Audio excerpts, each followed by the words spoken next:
Welcome to Inc.'s The Founders Project with Alexa Von Tobel. I'm Alexa, the founder of LearnVest, author of New York Times bestselling book, Financially Fearless, and second book, Financially Forward. I'm also the founder and managing partner of Inspired Capital, a venture firm focused on the entrepreneurs of the future. Each week, we sit down with the top founder to share their story of guts, inspiration, and drive. Hi, everybody. I'm your host, Alexa Von Tobel, and this week, I'm excited for you to meet Chen Amit, co-founder and CEO of Tipalti, a finance automation suite focused on global payments and accounts payable. Chen is a repeat founder who founded Tipalti in 2010 and grew the business as the only employee for the first year. Tipalti is now one of the most highly valued privately held fintech companies in Israel and is valued at $8.3 billion. The company processes over $43 billion in payments annually with a team of over 1,000 employees and growing. Prior to Tipalti, Chen was the CEO of Atrica, a carrier Ethernet company that Nokia Simons acquired. Before that business, Chen was the founder and CEO of Verix, a provider of business intelligence software. And with that, let's welcome the formidable repeat entrepreneur, Chen. Let's go back to the basics. Let's go back to that day in 2010 when you had an aha moment and said, let's go build this business. Tell me what that looked like and tell me what your vision was. Leading to that moment, I sold the company about 18 months earlier, ran through some of the ideas I had for some entrepreneurial ideas, and then reached out to a friend from business school. We both went to INSEAD in France and told him, I'm itching to do something. If you, with your investments, find anything interesting, let me know. He reached out to me a few months later and told me about one of his portfolio companies. And the founder of that company, Yariv, was complaining about the challenges of making payments to his publisher.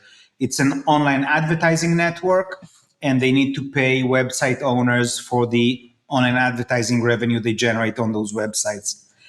I thought to myself, really, like in 2010, payments, just making payments to other people, is that a challenge? But I was bored. So I said, you know what, let's meet with Yariv and see if there's anything interesting there. He described the problem, same response. And I said, you know what, let's see what that is really like in real life. And I shadowed him for a couple of days.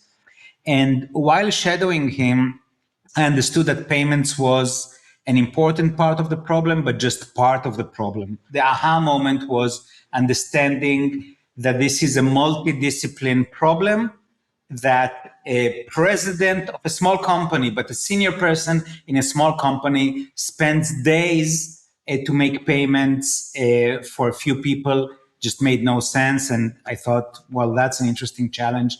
Let's see how we address that. Can we go back to that first year when you were the only employee? How did you manage so many priorities? How did you know you were on the right path? What happened that made you feel comfortable to keep going? Give us a sense of what that felt like. Oren, my co-founder and the initial investor, actually wanted to invest from the get-go. From the moment after I met with that founder I mentioned, Oren said, okay, let's go, I'll invest and let's build a company there. It was me who wasn't sure that this is really a company. And obviously, with hindsight, it's a major company. But at that time, I thought it might be just a project for that specific company. And at that time, I already had another person expressing a similar pain. But I also had a dozen other people tell me, it's not interesting, it's not a problem, don't bother. So not coming from the domain, I said, you know what, I'm interested in the problem. It's an interesting enough problem for me to work on. I'm not willing to commit to an investor because once you raise money from an investor, you actually commit for, 5-year, 7-year time period to give it all yourself to make it a success. And I thought it might just be a project for these two customers. And that's why I started alone and didn't hire anyone.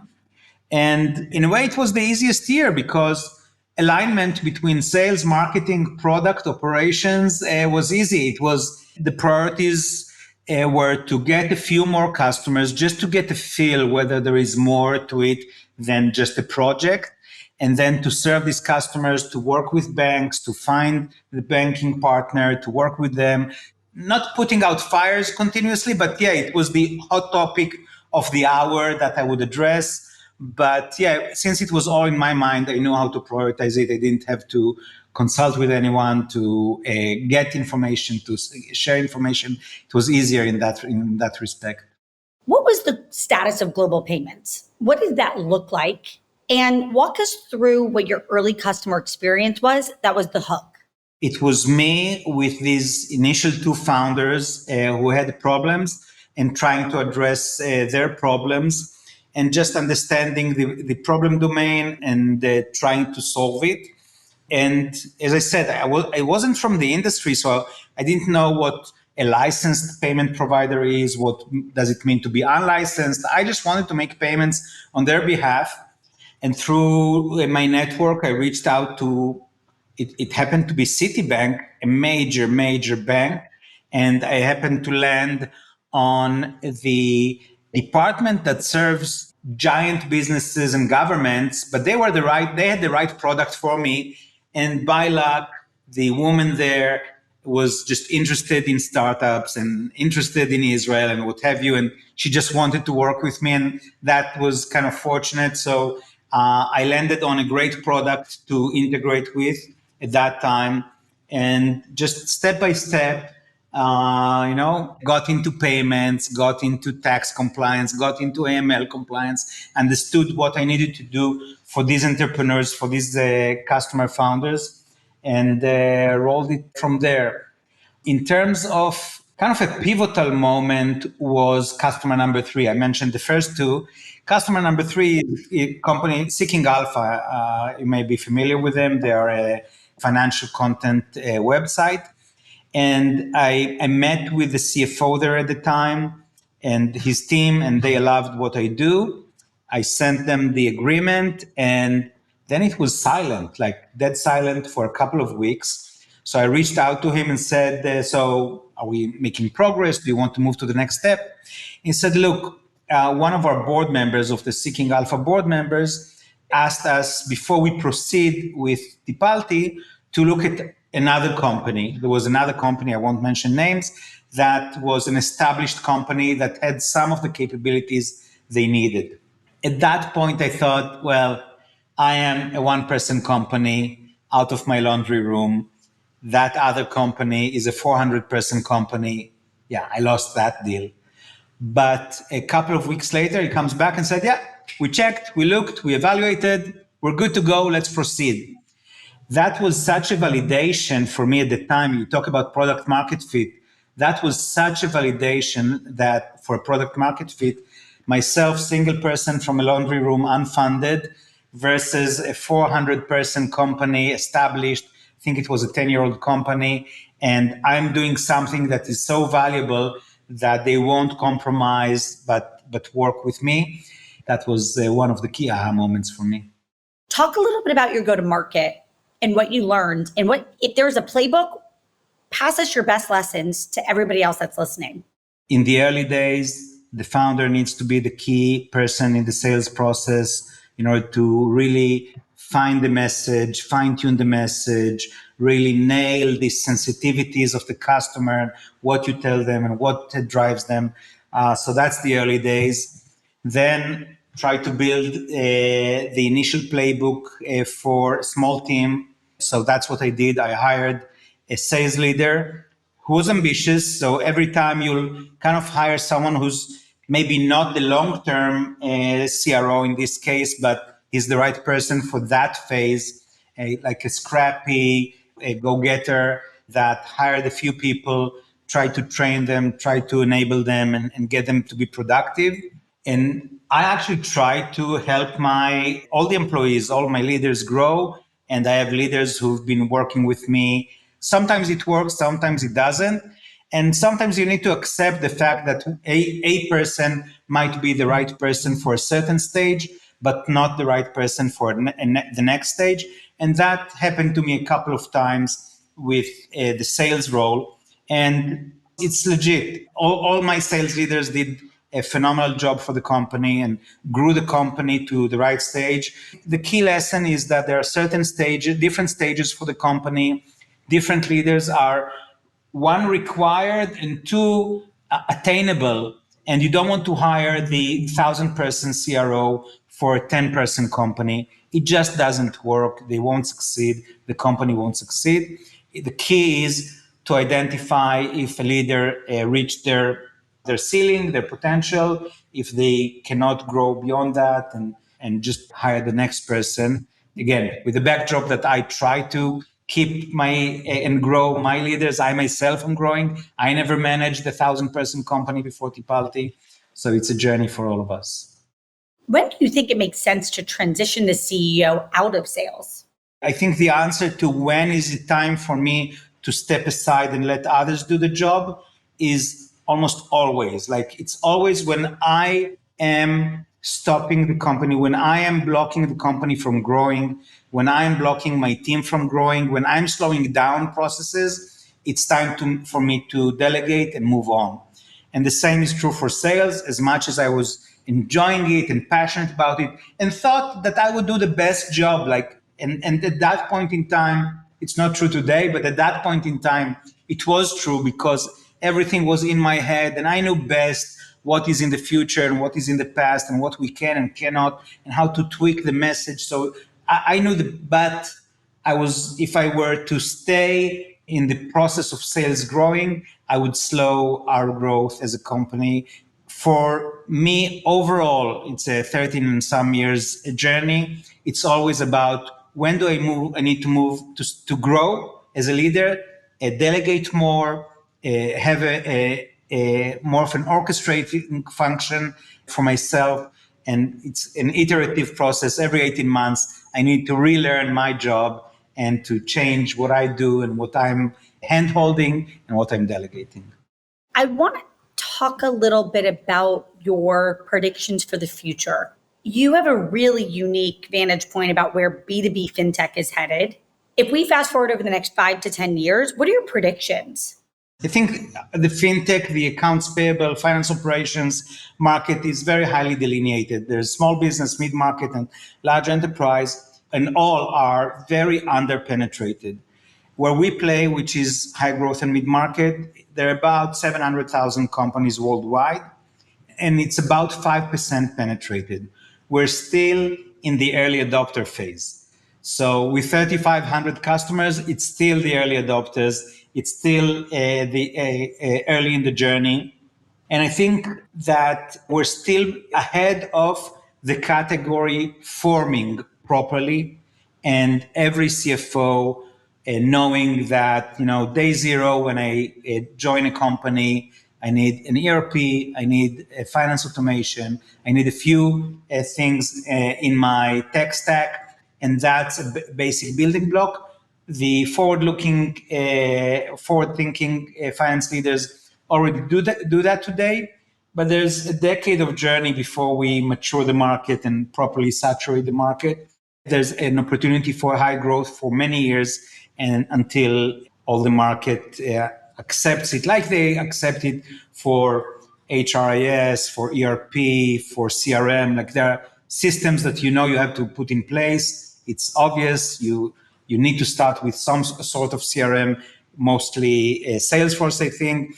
And the same will be, I think, in our category, and hopefully will be the dominant player moving forward. The other development which affects everyone, every category, every company is generative AI and the whole wave of innovation, of change in the way people interact with software, and enhance the ability to ask systems like Tipalti complex questions. It's easier to ask complex questions when you use generative AI. And given that a lot of what we do is highly textual, it's not the most sexy text. It's invoices and purchase orders and product descriptions, but it's still textual. AI plays a key role in helping in the automation, in finding whether a purchase order and an invoice really say the same. When a purchase order says, I need a widescreen monitor, and the invoice says it's a Dell 1234, and generative AI can actually merge the two and help in the automation process. When all of that happens, what other thing is unlocked? What becomes sort of obvious to you that is then possible or created for the first time? What we are now looking at is a lot about how do we make recommendations to our customers. We have millions on millions, if not more than that, of invoice information and who purchased what, when, at how much did they pay, are they utilizing it, and so on. So when someone comes and asks, I need to purchase a widescreen monitor, we will know what other companies of similar profile are purchasing, how much are they paying, do they use this solution or another solution, so on. So I think a lot on the recommendation front will be unlocked using generative AI. For us, there are two distinct users that can benefit from generative AI. The novice user, the one that interacts with Tipalti once a month, a quarter, whatever the cadence may be, and the professional user who just wakes up in the morning and lives in Tipalti most of the day. For the novice, it's obvious that generative AI will be the best interface. Just tell me what you want, and Tipalti will do it for you. For the sophisticated user, it will be those complex questions. How much did we spend on demand generation in London over the last quarter? The data is in Tipalti. It's not that complex, but you need to invest an effort to extract what suppliers are on demand gen, what ledger codes are important, and so on and so forth, while generative AI will produce the answer in seconds. And we'll be right back after a message from our sponsors. I want to transition a little bit to you, Chen. You grew up in Tel Aviv. Was it always obvious that you would end up here? Were you always an entrepreneur? Were you always a tinkerer? I think so. I'll age myself, but I started before the age of personal computer. I actually just bought a relic. It's called the Commodore 64. That was my second computer. It's one of those, go to a computer museum, you'll find that computer. But I started with, I love that. yeah, with my brother teaching me to program on a pocket calculator. It was the Texas Instruments 58C. And my first program, I think one of my first programs was the Battleship game. And I loved it, and I programmed it, and I played with it, and was just fascinated with the idea of programming. And that's how I got into it. And then Commodore VIC-20 and Commodore 64. And I was actually working and writing professional code on the Commodore 64 when I was a teenager. So my first job was cleaning cars like everyone else. But then someone reached out to me and said, can you write this education software for the Commodore 64? And I did. That might have been my first entrepreneurial work, just as a self-employed programmer before the age of personal computer. And I went through undergrad and worked through undergrad writing educational software as well. Was there some memory or something that happened that has been incredibly helpful to the role of entrepreneur? So is it something your parents did? Was there some that you kind of credit to your ability to be wildly successful running a multi-billion-dollar business today? Experience matters, There's a stat that shows that entrepreneurs that start companies, I think the peak age is 45, get the highest returns. Having started earlier on and gaining the experiences that I've gained, and part of being an entrepreneur is also rolling the dice enough times. So there's skill, there's capability, there's also some form of luck. Me reaching out to Oren having the experience with his founder, the Citibank experience. Like, you need some form of luck to also make it through there. So the fact that I was through several entrepreneurial endeavors, obviously learned some lessons from the past, corrected mistakes from the past, and I think I'm now in a better place, or have been throughout this company, in a better place to succeed than I've been before. So starting early and going through multiple iterations was pivotal. You have built one of the predominant payment companies without having any background in payment, and you're truly an outsider had an outsider's mindset to building it. Why do you think that worked? I actually think it was an enabler for the success of the company. The fact that they came with no preconceived ideas, without any of the shackles that others would have, because that's how we do things here, and that's how regulators want it, and that's what banks expect. I just sat with these two initial customers, understood their pains, understood their sensitivities, understood, iterated a couple of times to get to the product that I felt was best for them. And in a way, I think it was a blessing, right? Because had I known then what I know now about the complexity, working with regulators and getting the licenses and working with banks, and it's a challenge. It's these are major investments. Yeah, I think coming with a clean slate, not having any preconceived ideas, just focusing on the customer and building what's right for the customer. Later learning, oh, I actually need to do this and I actually need to do that. But it was the first mindset. Before becoming a founder, you were a semi-professional poker player. Did poker help at all in how you think about being a CEO founder? Yeah, some of the lessons, like when you play poker, there are few lessons I can think of that play a role in business life. One, in negotiations, and there were sometimes both in negotiations with customers and in negotiations with investors, and to some extent in dealing with employees, where I'll say reading the opponent's hand is critical. It's easy to get caught with your own fears of what would the other party do? What would the other party say? And reading the hand of the other, in poker, reading the hand means their betting patterns, the way I've seen them play before. This is the range of hands they have. They might have this hand or that hand, but this is kind of what I don't see the cards. This is what I assume they hold. It's easy to get spooked by a strong negotiator on the other side. If you really have good sense of their hand, you'll be a better negotiator. And it played a key role in all these examples: negotiating with investors, negotiating with customers, and in some employee negotiations or dialogues, if you will. The other, in poker, the notion of bankroll is how much money do you have to play, right? You have to have money for life. And then you have a bankroll, which is what you allocated to play. And out of that, how much do you bet? How much are you willing to put at risk every day, every moment, every hour, every hand? And it's true also for companies.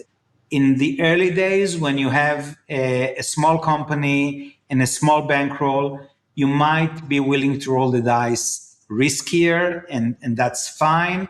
And later on, where we are now, you need to be more mindful. You still need to take risks, because without taking risks, you will not make progress.